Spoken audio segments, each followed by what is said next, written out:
10.3 आज हम करने जा रहे हैं। तो उससे पहले मैं आपको दो सदिशों का बिंदु गुणन समझाने जा रहा हूँ कि हम उनको करेंगे कैसे सॉल्व। तो इसके लिए समझने के लिए हमने एक सदिश ए बार बराबर ले लिया i cap plus 3j cap plus 4k cap, और बी बार हमने ले लिया i cap minus 2j cap, कुछ भी ले लीजिए, प्लस 3k कैप, हमने ये ले लिया। ठीक है, अब हमें इनका बिंदु गुणन करना है। तो ए बार डॉट बी बार, तो ए बार डॉट बी बार हम करने जा रहे हैं। तो i cap plus 3j cap plus 4k cap और dot i cap minus 2j cap plus 3k cap. इसको समझ लीजिएगा बिंदु गुणन को अच्छे से। देखिए आई के साथ डॉट प्रोडक्ट हो रही है, तो यहाँ हो गया आई डॉट आई प्लस, अब आई की माइनस 2j से, तो ये माइनस का 2 तो ऐसे ही हो गया, और आई डॉट जे, आई की 3k कैप के साथ तो प्लस का 3 आई डॉट के। ठीक है, अब 3j की बारी आई प्लस 3j डॉट आई। अब 3j की माइनस 2j से तो माइनस का 6 और j डॉट जे, और 3j की बारी 3k के साथ, 3 3 से 9 और j डॉट के। ठीक है, अब 4k की बारी आई के साथ, तो प्लस का 4 और k डॉट आई, और 4k की बारी माइनस के 2j के साथ, तो माइनस का 8 k डॉट जे। 4k की बारी प्लस का 3k के साथ, 4 3 12 हो गया, और k डॉट के। ठीक है, तो आप ध्यान से देखिए, दो प्रॉपर्टीज मैंने बताई थी आपको, आई डॉट आई बराबर जे डॉट जे और इक्वल्स टू के डॉट के की वैल्यू कितनी होती है 1। और दूसरी बात क्या बताई थी कि अगर आई की जे के साथ डॉट प्रोडक्ट हो रही है और जे की के साथ और के की आई के साथ, तो क्या होगा 0। तो ये आपको याद रखना है, यही हम इसमें लगाने जा रहे हैं। तो आई डॉट आई 1 हो गया, माइनस 2 इंटू 0 हो गया, प्लस 3 इंटू 0 हो गया, plus 3 into 0 minus 6 into 0 plus 9 into 0। ठीक है, 6 के साथ 0 नहीं, 6 इंटू 1 है, जे डॉट जे है ना वहाँ, plus 4 into 0 minus 8 into 0 plus 12 into 1। तो यहाँ पर बचा केवल 1 माइनस 6 और प्लस का 12, तो 12 13 6 गया 7। तो आपको क्या समझना है कि केवल जब हम अब क्वेश्चन में इसको करेंगे तो आई के साथ डॉट प्रोडक्ट 1, जे की जे के साथ 1, के की के साथ 1 लेंगे। इतना बड़ा भी हम सॉल्यूशन नहीं करेंगे। क्वेश्चन नंबर 1 में आ जाइए, क्वेश्चन 10.3 के। देखिए बहुत इंपॉर्टेंट क्वेश्चन है।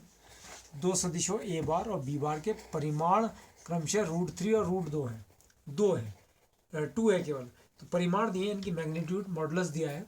तो क्या दिया है, modulus of a bar √3 magnitude of a bar, और मॉडुलस ऑफ बी बार 2 दिया है। अब क्या करना है, और ए डॉट बी बराबर √6 दिया है, एंड ए डॉट बी, चलो हमें फाइंड ही नहीं करना है, ए डॉट बी बराबर कितना दिया है √6।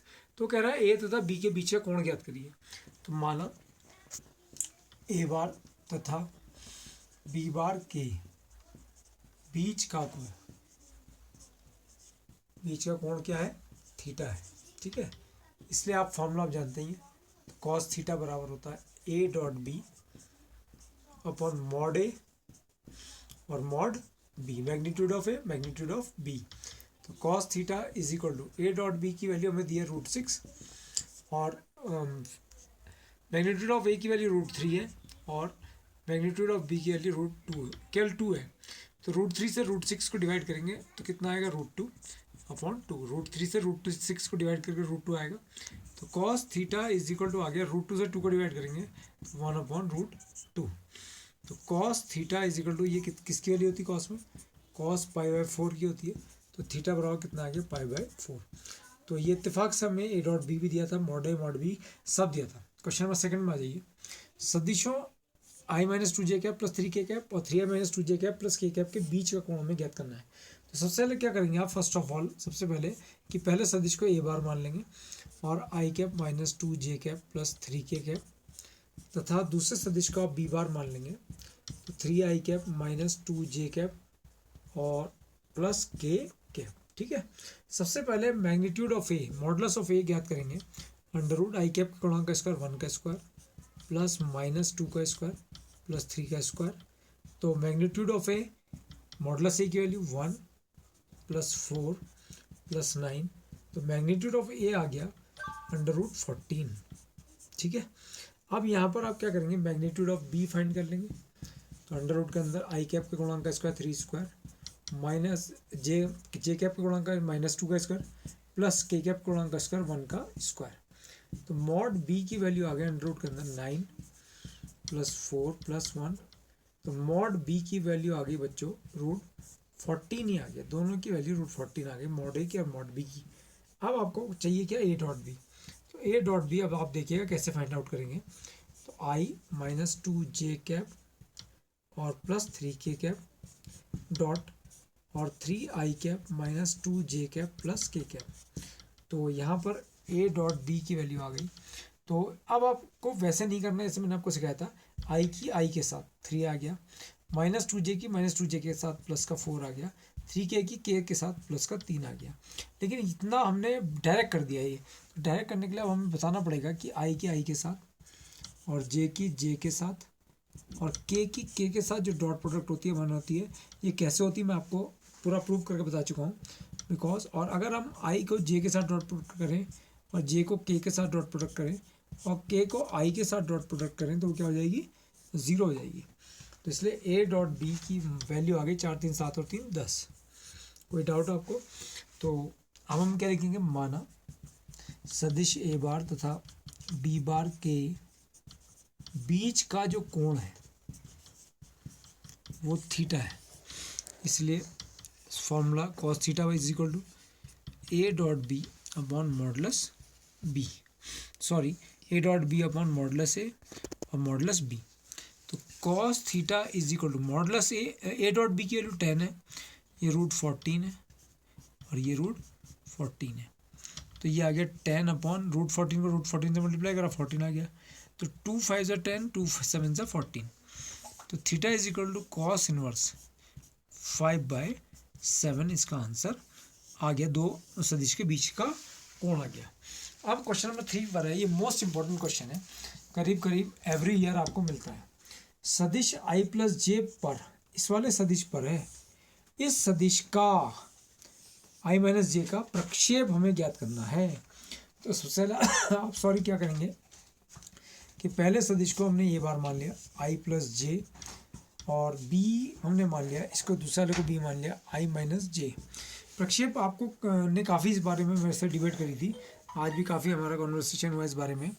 तो ये हमारा देखो ए बार पर तो इसको हमने ए बार ले लिया और किसका, बी बार का। तो मैंने क्या बताया था कि ये कुछ भी नहीं है, कि ये मान लीजिए इसको हम ओ ए से दिखा रहे हैं और ये हमारी ओ बी से दिखा रहे हैं। तो हमें क्या करना है कि इस ओ ए पर बहुत सारे पॉइंट होंगे, अनगिनत पॉइंट होंगे, और ये जो इसकी शेडो आएगी इन पॉइंट्स की, सबसे ऊपर वाले की शेडो यहाँ आई, इसको हमने पी ले लिया पॉइंट, यहाँ आई, इस वाले की शेडो यहाँ आई, इस वाले की शेडो इस बिंदु पर आ रही है, इस वाले की शेडो यहाँ रही, और आखिर में हमने ओ की शेडो तो ओ पे इसी लाइन पर है। तो ये जो यहाँ से शेडो शुरू हुई इन पॉइंट्स की और वो कहाँ तक आई, यहाँ तक आई। तो ये जो आपका ओ पी है, ये ओ पी ही प्रक्षेप है, ये ओ पी ही क्या है, प्रक्षेप है। समझ में आ रही बात? तो इस ओ पी को ही हमको फाइंड आउट करना है। तो इसके लिए हमें क्या करना है, सदिश बी बार का सदिश ए बार पर प्रक्षेप ज्ञात करना है। ये तो लिखिए सदिश